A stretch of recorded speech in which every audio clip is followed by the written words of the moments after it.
आखिर एक ही सीधी लाइन पर क्यों है सदियों पुराने 7 शिव मंदिर? कैसे तय की गई बिना आधुनिक तकनीक के इतनी सटीक गणना शिव मंदिरों के निर्माण के लिए? क्या रहस्य छिपा है 79 डिग्री ईस्ट लॉन्गिट्यूड पर हर मंदिर के स्थापित होने की सोच में?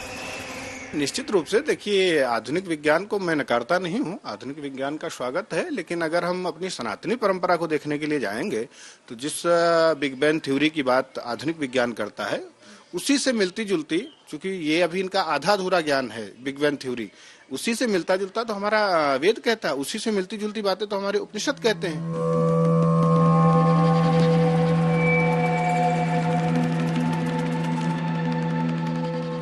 कैलाश से रामेश्वरम तक भारतवर्ष का कोई ऐसा हिस्सा नहीं जहां भगवान शिव से जुड़ा कोई रहस्य न मिलता।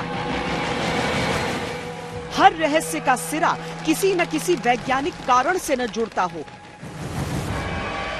ऐसा भी नहीं होता उज्जैन के महाकालेश्वर मंदिर का तो कण कण अद्भुत कथाओं का सार है।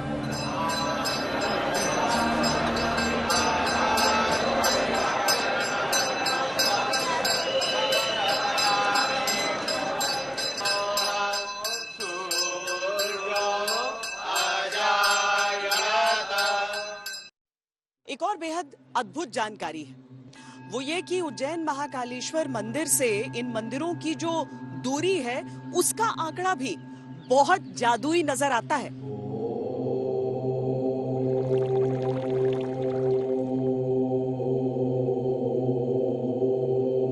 उज्जैन यानी वो अद्भुत धरती जहां स्वयं प्रकट हुए महाकाल।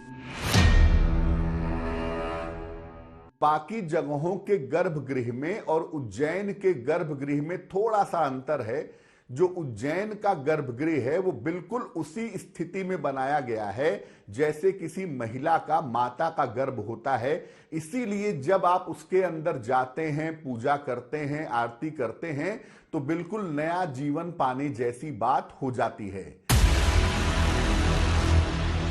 उज्जैन यानी वो धरती जहां दक्षिण मुखी महाकाल के रूप में दुनिया का इकलौता शिवलिंग है।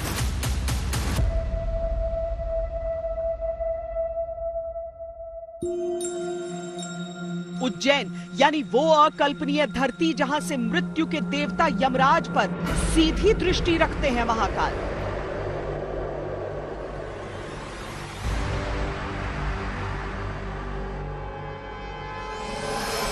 भगवान स्वयं शिव जो महाकाल हैं, कालों के काल हैं, यानी कि मृत्यु के ऊपर भी यदि किसी ने विजय प्राप्त की है तो केवल शिव ने की है।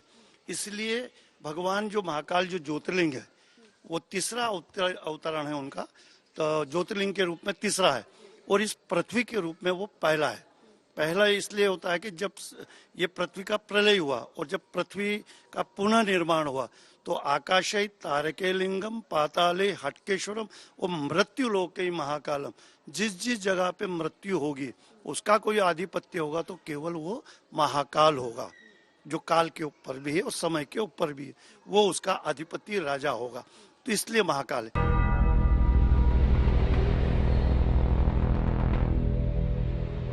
उज्जैन यानी वो धरती जो पृथ्वी की नाभि मानी गई, जहां से दुनिया का विज्ञान और गणनाएं चलती रही हैं।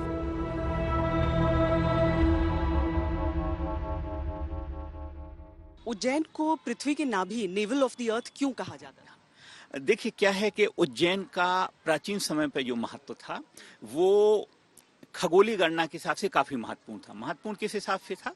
एक तो उज्जैन कर्क रेखा पर उस समय स्थिति थी, अभी थोड़ा सा परिवर्तन हो गया है। और दूसरी बात क्या है कि जो समय की गणना होती थी, जो जीरो देशांतर जो अभी ग्रीनविच को मानते हैं या भारत के लिए 82.5 डिग्री का मानते हैं, उस समय उज्जैन के देशांतर को जीरो मान के समय की गणना होती थी।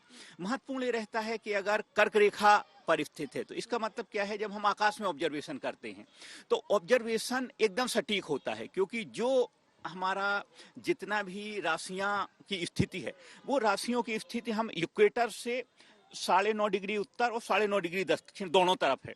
तो इसका मतलब क्या है कि अगर कर्क रेखा पे होगा तो ऑब्जर्वेशन हम एकदम परपेंडिकुलर सर के ऊपर कर पाएंगे। तो जितना ऑब्जर्वेशन हम परपेंडिकुलर करेंगे उतना एरर की संभावना कम रहती है। अगर कोई एंगल होगा एरर की संभावना ज्यादा रहती है, गणनाएं गलत होंगी। तो इसलिए उज्जैन को प्राचीन समय से खगोल का महत्वपूर्ण केंद्र के रूप में विकसित है।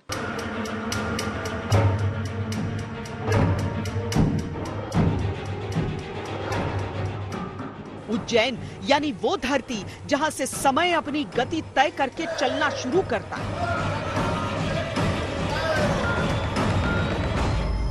उज्जैन से होकर, जैसा हम सब जानते हैं, कि कर्क रेखा गुजरती है।